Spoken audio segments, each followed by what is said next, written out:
Okay, so Resident Evil Requiem, also known as Resident Evil 9, has just been announced, and we don't know a whole lot aside from what we can glean from the trailer, and of course its so far hard street date of February 27, 2026.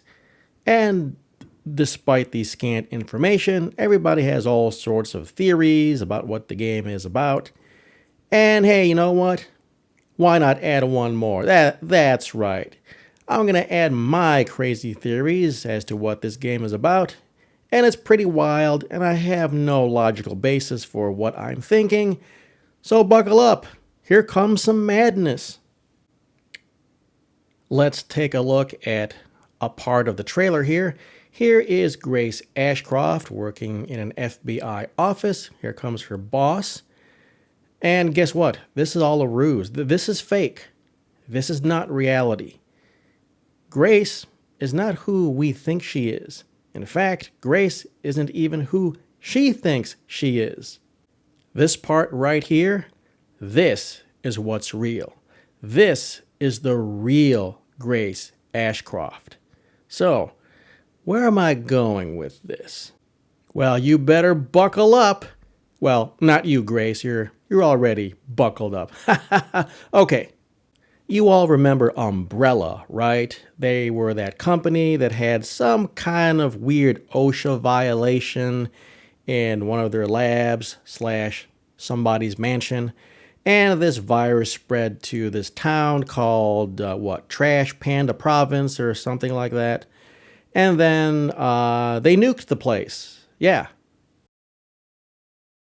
After that, the CEO or spokesperson for Umbrella had a really tough time spinning it.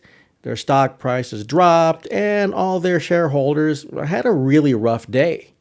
But here's the thing, Umbrella didn't always work alone. There were other companies providing things like logistics or additional research support. And this one company that I don't know the name of, well, they were able to very carefully extricate themselves from that sticky situation.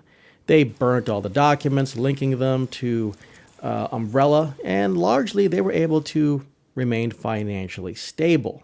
But here's the thing. They also went and secured all of the research that they were helping with. And that's where our young protagonist, Grace, she needs a name I can pronounce easier. Grace Ashcroft comes into the scene. She worked for one of these companies that was helping Umbrella. Now, Grace never knew that this company worked with Umbrella. And again, this company did a very good job covering their tracks, but Grace is a pretty smart kid. After a while, she begins to put a lot of pieces together, and guess what? She's going to become the whistleblower. She's secretly gathering info and evidence, and she's going to, really stick it to this company. But she gets a little careless, and she is found out. And as you can guess, the company's not going to just let her expose them. As I said earlier, this mysterious company had procured all of Umbrella's data regarding virus research, and this company has been furthering this research. There is something hidden or lost, whatever you want to call it. There is something in old, burnt-out Raccoon City, aka Trash Panda Province, that this mysterious company needs. It'll be some virus sample or maybe some experiment running around that they need to capture. And they figure, hey, you know what? Let's take old Gracie here and brainwash her. Implant some false memories in her that she works for the FBI and that she's being sent to, on some mission where her mother had gone missing or was murdered to give her that personal incentive. What they're really doing is sending her back into old Raccoon City to find that thing that this company needs. And of course, once she finds it, she's going to be expendable. So, what do you think about my crazy theory, huh? Well, whether you hate it or you like it or whether you super hate it, hey, give me a like, give me a subscribe, or else I make Leon Kennedy marry Ashley Graham.